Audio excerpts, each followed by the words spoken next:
Good day, everyone. Welcome to Vanished Chicagoland Stories, the podcast.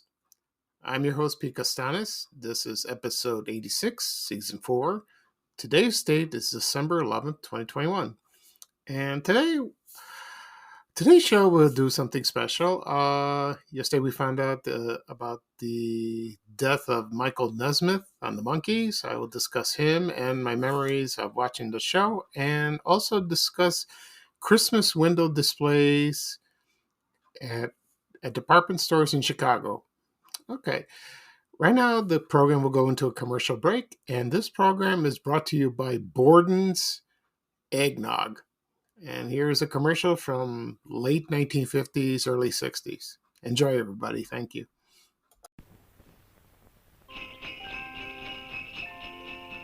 It's holiday time, and Beauregard cries, "Hey, look, there's a snowman ringing our doorbell."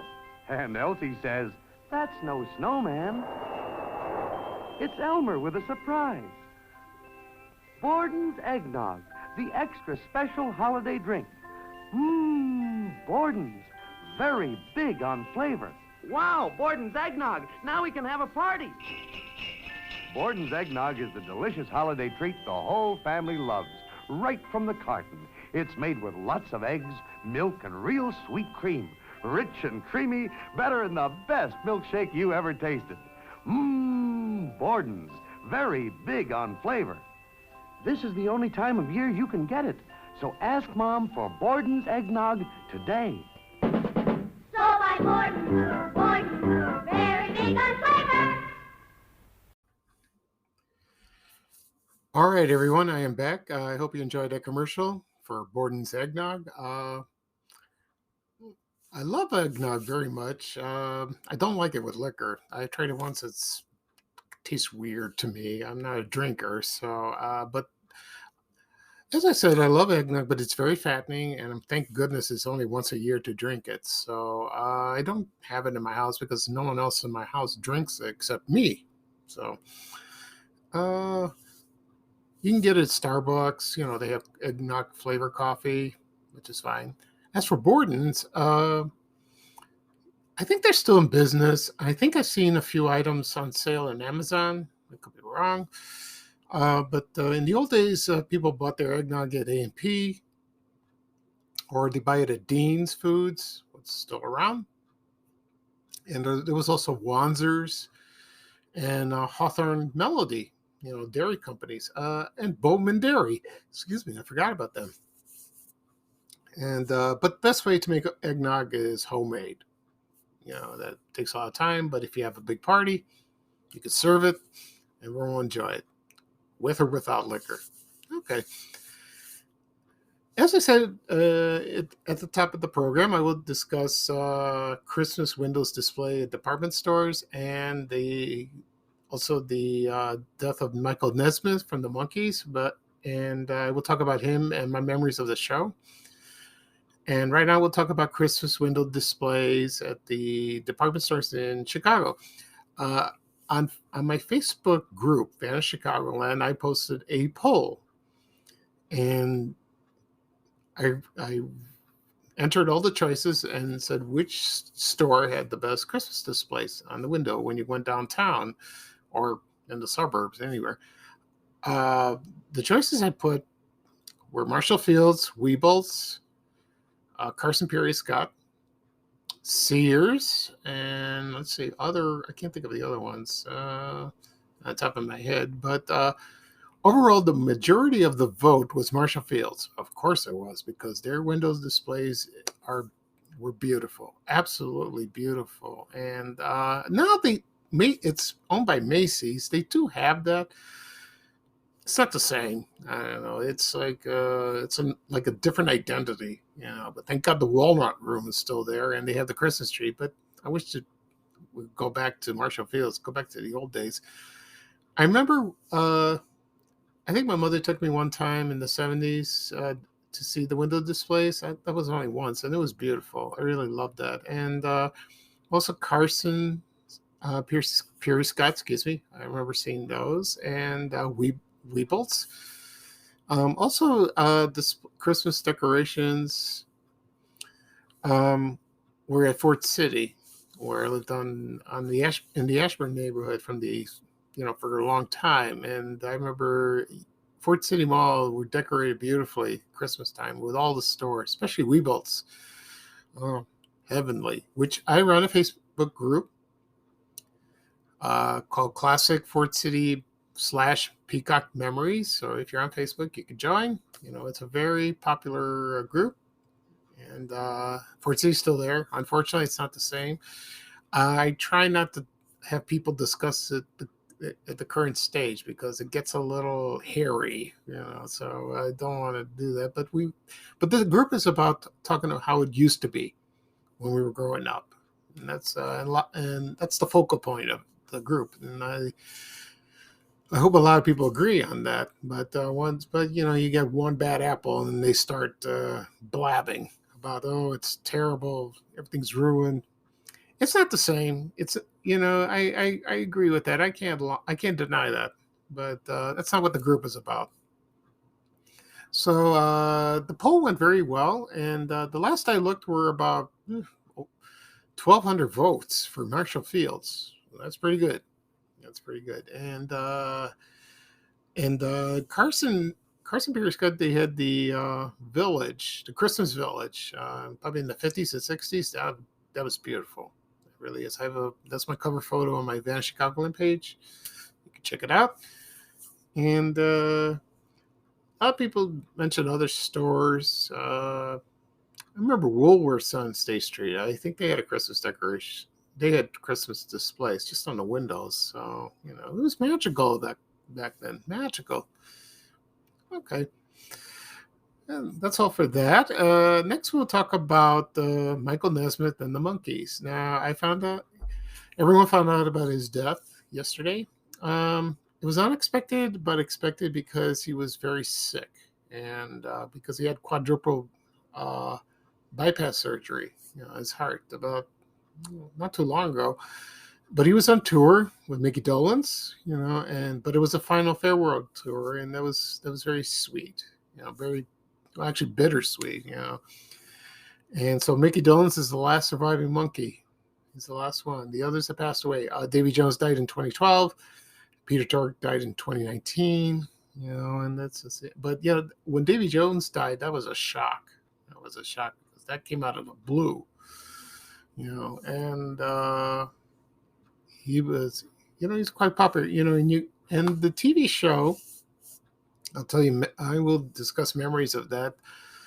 The first time I saw it, I didn't see when it was aired because when it aired in 1966, I was 2 or 3 years old, so I was too young. But then the show ended in 1968, and then it went to reruns, and then but it aired on NBC on Channel 5, WMAQ, and then it went into reruns on CBS Saturday mornings on WBBM, and that's where I first saw him. And the funny thing about the show is some of the songs were replaced from the original broadcast. And they replaced songs that when the Monkees broke up in 1970, there was just Mickey Dolenz and Davy Jones, and they played songs from their albums from the early 70s. That was bizarre. I wish I'd seen that. I remembered it, but that's what I remembered watching the show. And when it was syndicated, at first was syndicated in Channel 32, WFLD, on 70, I'm thinking 76, 77, around there. I remember watching it. It was aired at 5 o'clock. I was excited to see that. And they had the original songs. I know it's edited, but the songs were there. And, I look forward to watching the show when I came home from school. I watched the regular shows. Like I always did the Flintstones, Gilligan's Island, Magilla Gorilla, Speed Racer, Prince Planet. And then the Monkees were on. And then they had the Brady Bunch, too. And then Partridge Family came later. And, I don't know what it was with the shows. They were I was fascinating to watch, and some didn't make sense at all. But the music was great. It's infectious. It's some of the songs that stuck in your head for days, and even though didn't play they didn't play their own songs. It was recorded from Voice and Heart, the songwriters, but they did record their own music. The boys were not all musicians, but Michael Nesmith had, he was a songwriter, but he never acted. He never did acting. Neither did Peter Tork. They wrote songs, and but Mickey Dolenz, Davy Jones did some acting. Mickey Dolenz did Circus Boy. That was a 1950s TV show, and David Jones from England, he did Broadway. He was on the stage. He did a few acting jobs, but he was a marvelous singer. He really was. Mickey Dolenz, he was fine, But as the years went on, the guys did very well, and their albums were popular. Oh my God, they were so popular. These and better than the Beatles, And there's a picture somewhere floating around the internet that they met up with the Beatles. There's the Monkees and the Beatles. I wish they were on the show. That would have been funny if they did that. But I don't know if the Beatles were jealous or didn't like when the Monkees started. Maybe they did, but I think they were fine. They were okay, because they were from England, the Beatles, that is. But on the Monkees, only Davy Jones was.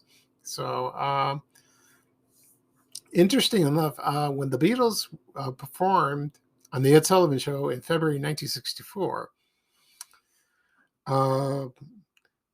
Davy Jones appeared in the same episode, and he sang a song from the musical Oliver, and he was there. I mean, who knew? That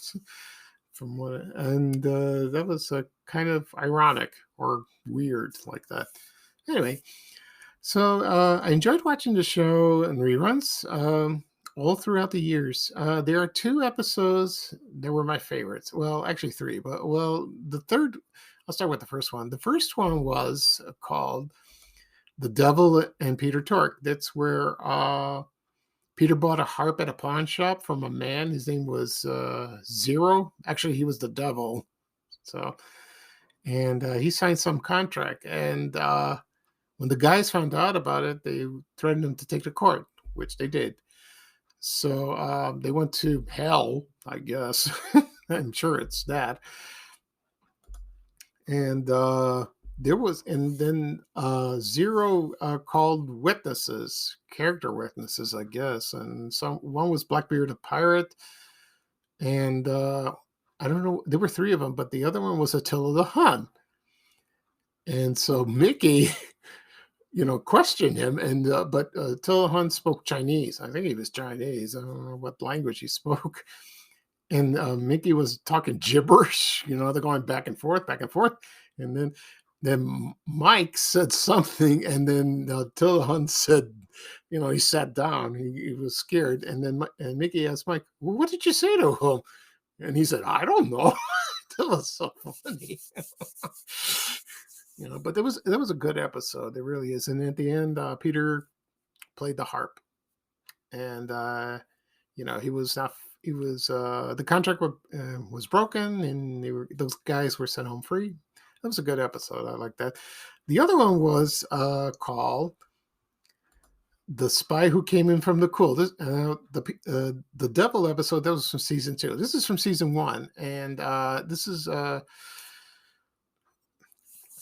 the guys were involved with some spy caper, and there was some microfilm involved, and it was hidden in a pair of maracas that the guys went to a pawn shop, and Davey played those, and he got a hold of it, and the spies were trying to get him. And but the Central Intelligence Service, tried to recruit the Monkees, to help catch these guys, and they did. And there was 2 scenes that was so funny. One was it was about the Doomsday Bug. And when they showed the bug, it was like a big poster, and then those guys got scared looking at it. And the other scene was they were pretending to be like in spy school, and Mickey was a teacher, and there was an Asian man. His name was either Yakimoto or Utamoto, and then he was like he was big. And when you have Davy Jones, he's so short. And he was trying to, take just knock him down. He couldn't, but he was threatening. I love that episode. So there were other classic episodes. There really were, and they did 58 of them. Then the guys did the movie Head. I saw the movie, but it was kind of weird. It's a weird movie, but it had Jack Nicholson, Annette Funicello, somebody else was in it. I can't remember, but I've seen it once, maybe twice. I like to see it again because it's a strange movie, but it's as time went on, it's really good. It really is. It was fascinating to watch that. Okay, and now I'll talk about Michael Nesmith. And, he died at the age of 78. He was born in Houston, December 30th, 1942. I think he had the same birthday as, I don't know, Davy Jones, I guess. I don't remember. I can't think of the top of my head. I could look it up real quickly. Let's see. Yeah, they both had the same birthday. Although Mike Nesmith was he was 3 years older than David. And, he never acted before in the audition for the Monkees, and according to some stories, he was, he caused a lot of friction, a lot of, he was very volatile. Because he wanted to write his own songs, and eventually during the show that happened. And there were one of his songwriting credits was "Different Drum," which became a hit for Linda Ronstadt and the Stone Ponies. It's a very good song. I like that. And then he had a top 40 hit called "Joanne." I never heard that song. Maybe I'll hear it again and download it. And he did. And believe it or not, when the Monkees ended, he went to college part time and studied history. It was very interesting. Now, an interesting fact about him was his mother. His mother was Betty Nesmith, and believe it or not, she was the inventor of liquid paper, which we all know to this day. And she was working at somewhere at an office in Dallas, and she worked at a bank. She was a secretary, and so I don't know how she really invented it, but I don't think by accident. I think she worked on she was working because she did some decorating to painting holiday windows on the bank.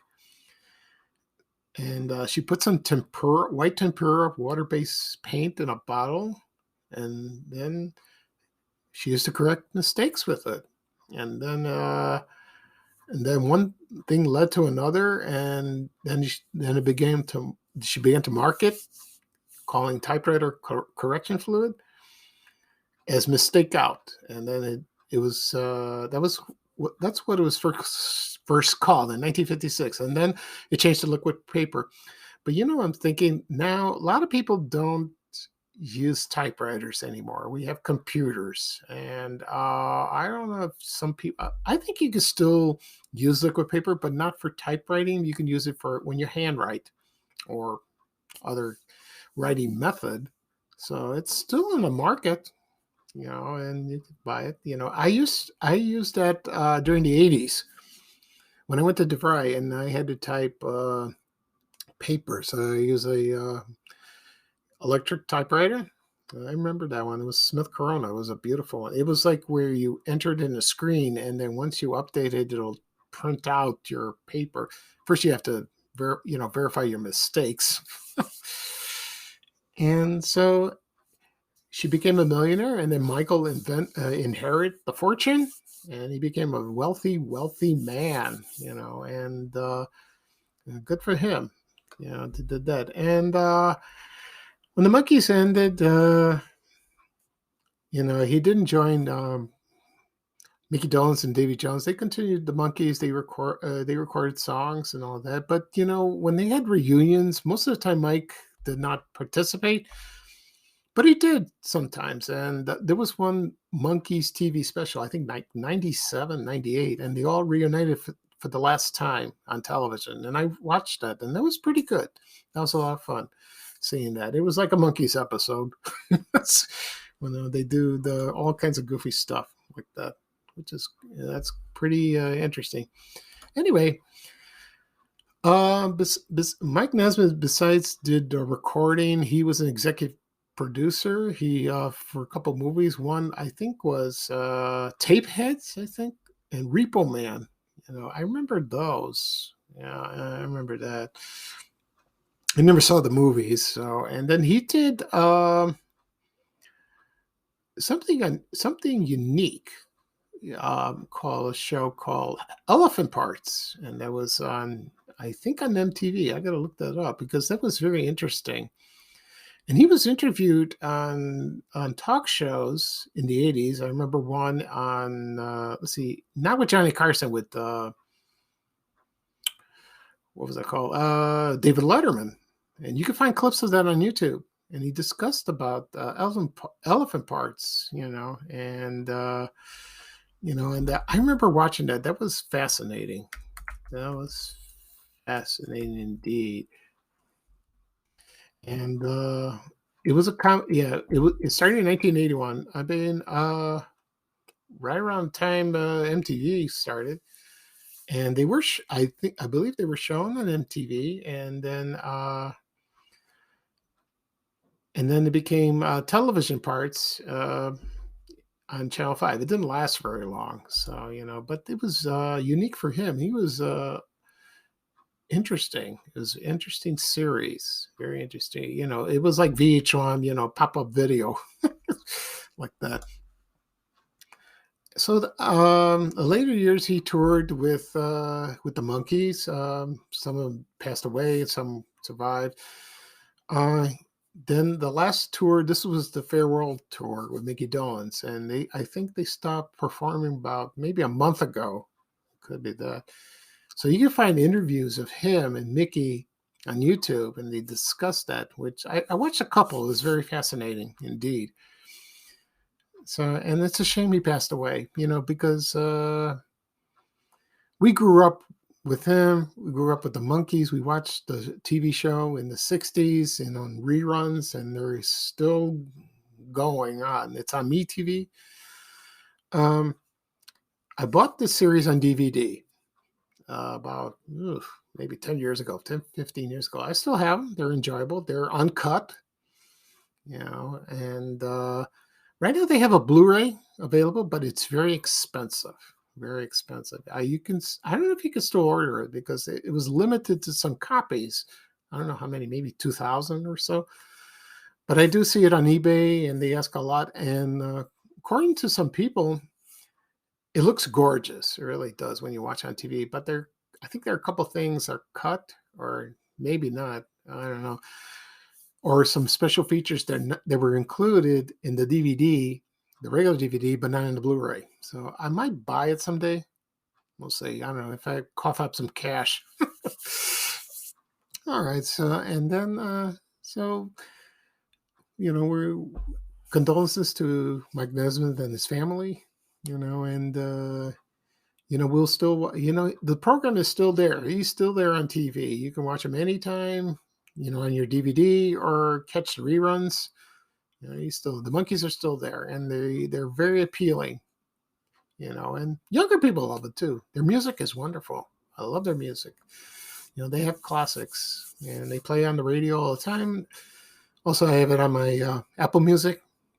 Can listen to that. And one of the favorite songs I like is a Christmas song they recorded. It was on one of the episodes, and it's called Ryuchi. I can't pronounce that word. It was a Christmas Carol, and the Monkees performed it on one of their episodes. It's a classic, and and it's Spanish. It's from Spain, and it's very old, very old. But but the way they sang it, it was, and because I think there was no music accompaniment. There's no that, so they sang it alone. No music, and it's a wonderful Christmas carol. I love that. I love the Christmas episode too. It's a classic. They featured Butch Patrick from the Munsters. He played a real spoiled, rotten kid. It's interesting. You have Eddie Munsters and the Munsters. Good combo. Okay, that'll be all for today. For episode 86, season 4. For Vanishing Chicagoland Stories, I discuss Christmas window displays at department stores in Chicago. Also, Mike Nesmith of his death and memories of the Monkees. I'm glad you could join me. Thank you for listening. I might do a podcast episode tomorrow. We'll see. First, I have to think about what I'll talk about. Or if not, then it'll be Tuesday. That would be episode 87. Okay. Thank you for joining me, and bye-bye for now. And here's Ray Rayner saying bye-bye for now, everybody. Take care, and so long. We have to go. Bye, bye, bye.